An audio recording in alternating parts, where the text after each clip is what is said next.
You're watching the RebZone Sports Show on Fox 5. Straight ahead in the RebZone, UNLV gets physical with Cincinnati and fights back to claw their way back in the game. They also had some second-half struggles against Valparaiso. We've got highlights of both games, and head coach Marvin Menzies is in studio to break it all down. Plus, we preview the first road trip of the season to Illinois to take on the Big Ten Illini. And a red week for UNLV football, who paint the cannon while head coach Tony Sanchez gets assurance that he will be back next season. We're giving you coverage of both stories. No booze for the RebZone. We've got our coach who wants to be here, and we're doing 30 minutes of UNLV sports right now. This is the Fox 5 RebZone Sports Show, presented by RC Willey. Your home, your way. Good evening. Welcome inside the RebZone. Kevin Bullinger alongside Run Rebels head coach Marvin Menzies in studio for his first RebZone of the season. Welcome back, Coach. Good to be back. Good to be back. I wish I could have brought you that W on my first visit, but that's all right. We'll get them next time. We're going to roll through the week and talk a little bit about what's going on with the Running Rebels. We're going to go to the highlights, beginning with Saturday's game against Cincinnati.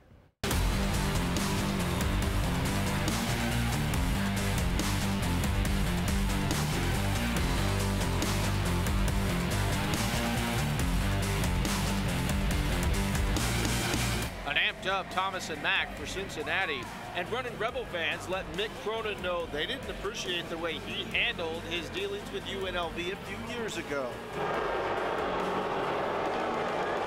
The Bearcats are known for digging in on defense, and they did early, forcing 3 turnovers on UNLV's first 3 possessions. During that same time, both Mbake Jong and Shakir Houston picked up 2 quick fouls. Cincinnati jumped out to a 12-3 lead, led by Kane Broom and Logan Johnson. The Rebs would try to fight back in it. Amari Hardy drops a triple. The Bearcats, though, kept the gap. Nazir Brooks with the slam, and Broom getting the bucket and the bump. Cincinnati led 33-24 at the half. Chris Clyburn sparked an early run in the second half, hitting a pair of threes to cut the deficit down. Cincinnati, though, would go back to defense and muscle. Bryce Hamilton's slam attempt is rejected. Off a missed 3 attempt, the Bearcats get the offensive rebound, putback, and foul. Then Keith Williams flies through the lane and throws a jam. The Cincinnati lead was back up to 8, and that is when Amari Hardy took over. The drive, and he goes to the hoop and gets the harm as well, and then followed that up with a triple. The Rebels chipped away with some free throws, and Hardy hit a late 3 to cut it to 3, but it was too little too late. Cincinnati led wire to wire, and they take it 65-61. At the end of the day, we know we should have won that game, but it's definitely a momentum builder for going to play a team like Illinois. This is never over. You know, we don't want to give up. We don't want to fall into their game plan, just pressuring us and making us give up. So I think, you know, we did a great job tonight, just continuing fighting, and then, you know, for the most part, just getting it done. All right, so let's start at the beginning of this game, because Mbake Jong and Shakir Houston get 2 quick fouls within the first couple of minutes of that game. Red flags all over the place. Right. Obviously, that's something moving forward that they got to know, that they got to make sure that they don't get into that hampering situation. Yeah, there was, especially when Shakir, both of his were offensive fouls. He's got to know the guys are going to step in and take charges. We showed him a lot of that stuff on film. But at the end of the day, that kind of threw our rotation out of whack a little bit. And I think it enabled those guys to, or disabled them from getting into a flow for the game, which was unfortunate because we needed both of them to have, you know, pretty good games. And statistically, they weren't there for us, but they did some other things that helped down the stretch. Cincinnati, everybody knew coming in, plays that aggressive kind of in-your-face style of defense. How do you think your guys handled that? Well, after the first few minutes, I thought we settled in and understood that, hey, wait a minute, you know, we're pretty athletic too, and we've been practicing hard, and we've been playing some good defense, so let's throw it right back at them. And then once they got that initial shock out of their system, I thought they responded pretty well. We took care of the ball relatively well after that. I think it was first 7-8 minutes, something like that. It was a very physical game, and it was good to see. I mean, the Rebels came back. You guys matched them physicality for physicality in that, and it maybe sets the tone for the future with the conference going in terms of the kind of physical play that you're going to need to play? Yeah, I mean, at the end of the day, if you can defend, you're going to give yourself some opportunities. And I think they realized that coming into this year, especially after we looked at our woes towards the end of last year. So hopefully, you know, I think if they could just stay engaged with the defensive mindset, I think we'll be fine. We got to get our offense going, but defensively, that's a toughness thing, and that's something you can bring in rebounding and defense every single night. And so if we continue to do that, maybe some games that are close we can battle through that, you know, when we're having some offensive woes. I thought coming out of the gate in the second half, maybe that first 5 minutes, some of the best basketball you guys really had played all year on both ends of the floor. Right. That kind of got you guys back into that thing. There was a very good mindset. Yeah, their mentality and their attitude and their effort is really good. It's really, really good. And those are the things that, to me, we need to have those every single day. The attitude and effort at the end of the game, I felt phenomenal about, and so I had mixed feelings because we hate to lose as coaches, as players, as an athletic department. You know, Desiree does a good job of instilling that we're playing these games to win these games, and it's painful when you don't get it done. But when you look at where you're at in the process and along the journey, you go, well, they did that. The most important thing, which is they brought the energy, the toughness, the passion, the effort was great, and their attitude was great towards each other after the game as well. Well, earlier in the week, UNLV played Valparaiso at the Thomas & Mack on Wednesday night, and this one was a tale of two halves.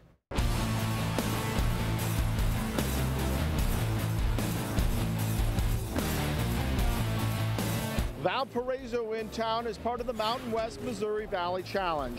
Mbake Jong sent the defensive tone early with the big block on Valpo's first possession. Then on the other end, Jong with the alley-oop flush. More defense as Tervel Beck gets the steal in the backcourt and feeds Shakur Houston for the slam. More backcourt pressure forces another turnover. Houston gets a lay-in to cap an 11-0 Rebel run midway through the first. Late in the half, Beck weaves his way through the entire Valpo team. He makes the move to the bucket. UNLV led 35-31 at the half. The Rebels sputtered out of the gate in the second as Valparaiso went on an 8-0 run to start the half. Derek Smits set up former NBA player Rick Smits with the bucket and the foul. Then Amari Hardy tries to go 1-on-3 and turns it over.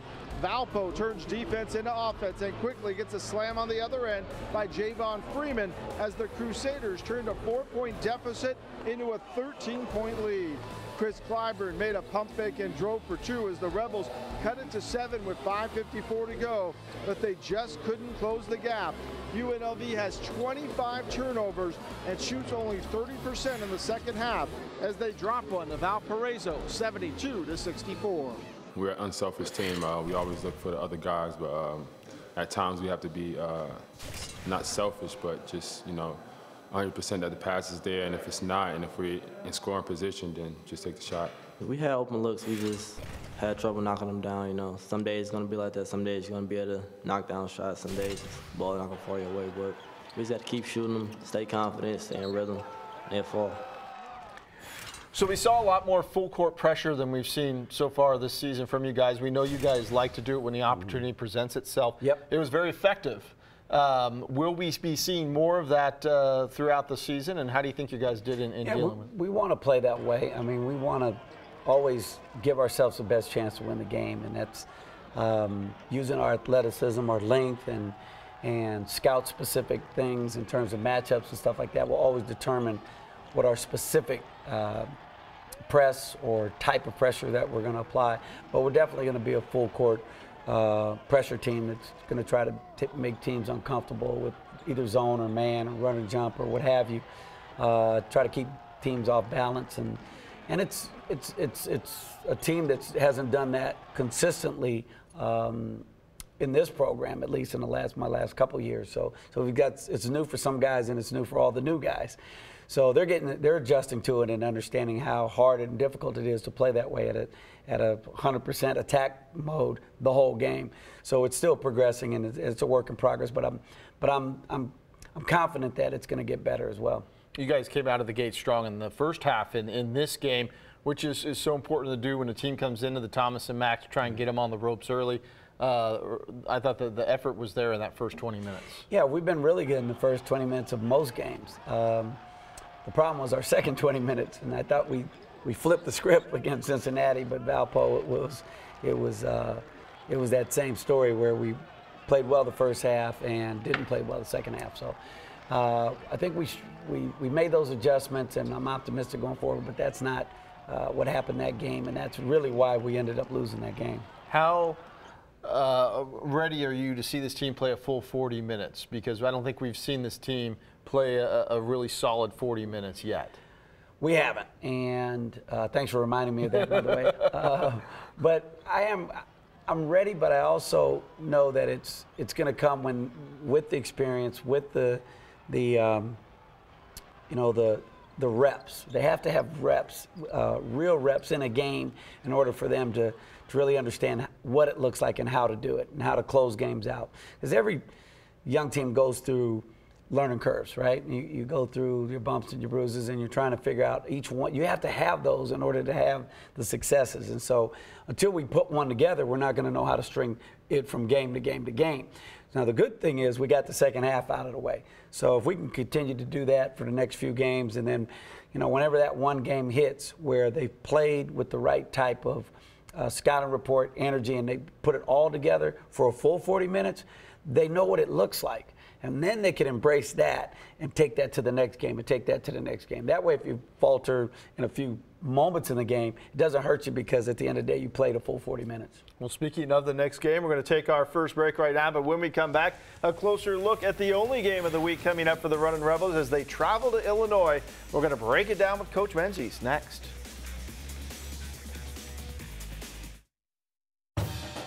You're watching the Fox 5 RebZone Sports Show, presented by RC Willey. Your home, your way. This Saturday, the Runnin' Rebels have their first road game of the season as they toast the new season with Champaign for a game with Illinois.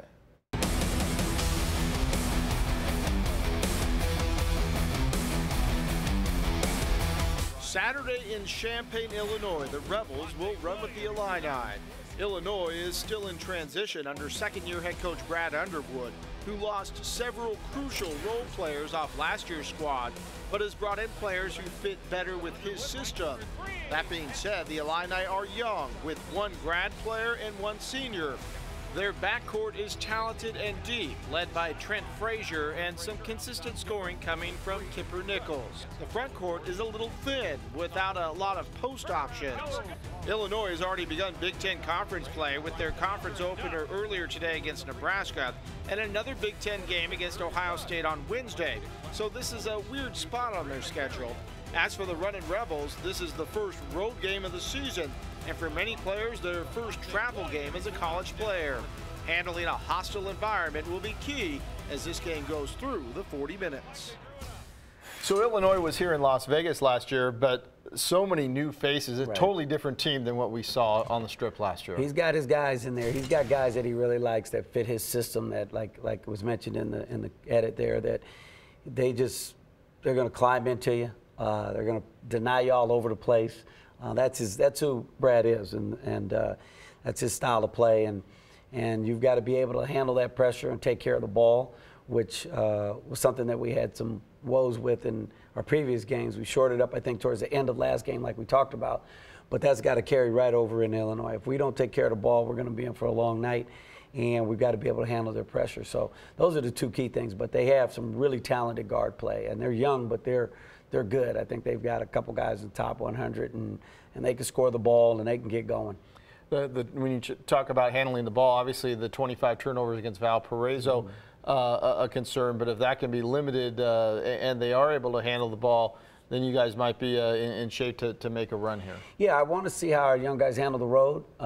This is, like you mentioned, their first true road game for some of them, so it'll be a good experience for them, and we need to get these kind of games underneath our belt. This and the Diamond Head Classic will aid us in our quest to go out and try to win the Mountain West. So we need games like this to prepare us for that. So it's good. It's good in the big scheme of things, and in the small scheme of those 40 minutes, if we come out with a W, to be good there too. the State Farm Center.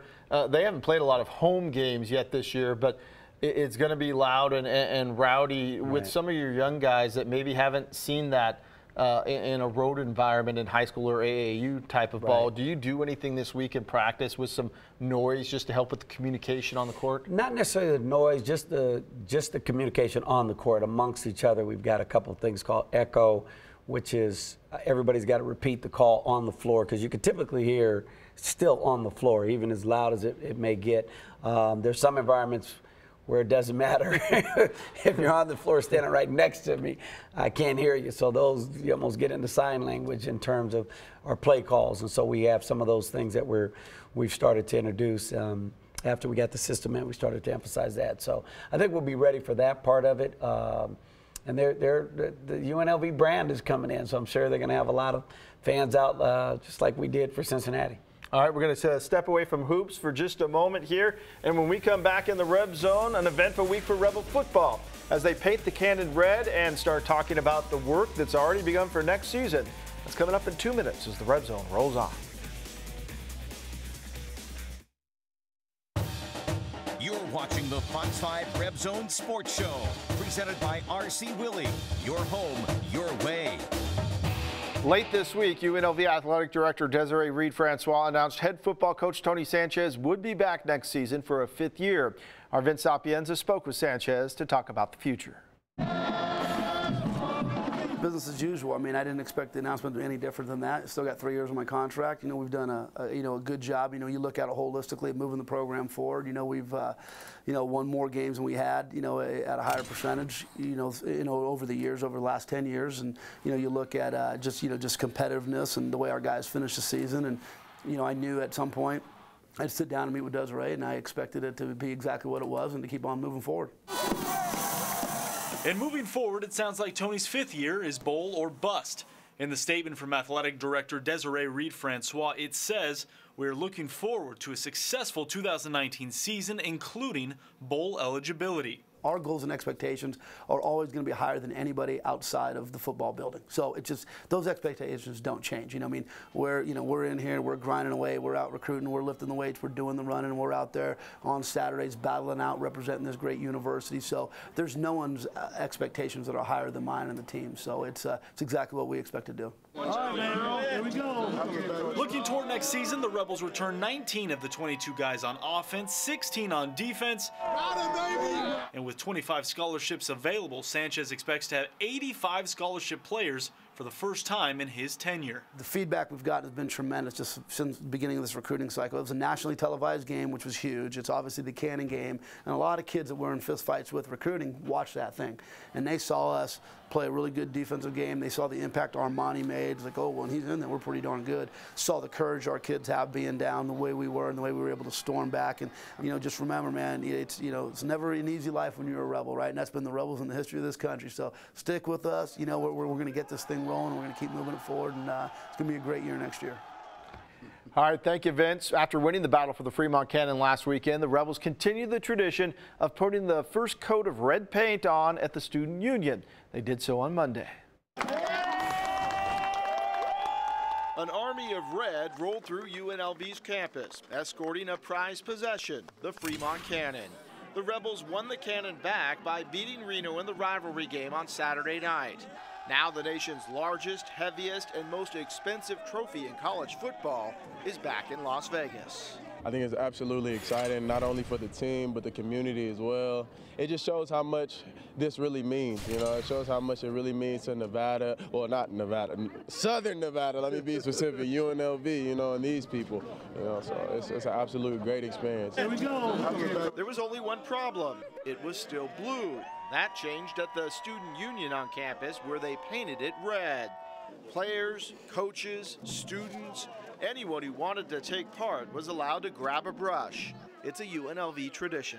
You painted in front of the students and everything. This is really cool, man. It's a great tradition that we have going on here, and we just hope to keep it going on now for years after years. It's a great experience right now. It's a great feeling, too, and you see how much people come out and support us and are just happy that, the Cannon's back in Vegas and staying for, for 364 days or longer than that. Now the goal is to keep the Cannon red, a goal that's already being implemented by the football team. We talked to our guys in our team meeting today. Hey, you know, I mean, it's great. We've won it 2 of the last 4 years. That's a big deal. But now can we consistently do it? You know, now, you know, they're going to have a chip on their shoulder. They're going to fight to bring them back. And tell you what, we're going to dig in and make this a yearly tradition. We're back with more from Coach Menzies and the Running Rebel Plays of the Week right after this. You're watching the Fox 5 RebZone Sports Show, presented by RC Willey. Your home, your way. All right, so the rodeo's in town. That means you guys have exited the Thomas and Mack. You won't be back in there until January, but first rodeo on Saturday in Illinois. You ready to go? I am ready. The kids are ready. The staff's ready. So hopefully we'll come back with a favorable result. All right, we're going to be flying out there on Thursday. We'll be with the team. We'll have a preview for you Friday night on Fox 5 News, and we'll break it all down next Sunday in the RebZone. Thanks for joining us with this one. We leave you tonight with the Running Rebel Plays of the Week. Good night.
Fox 5 RebZone Sports Show was presented by RC Willey. Your home, your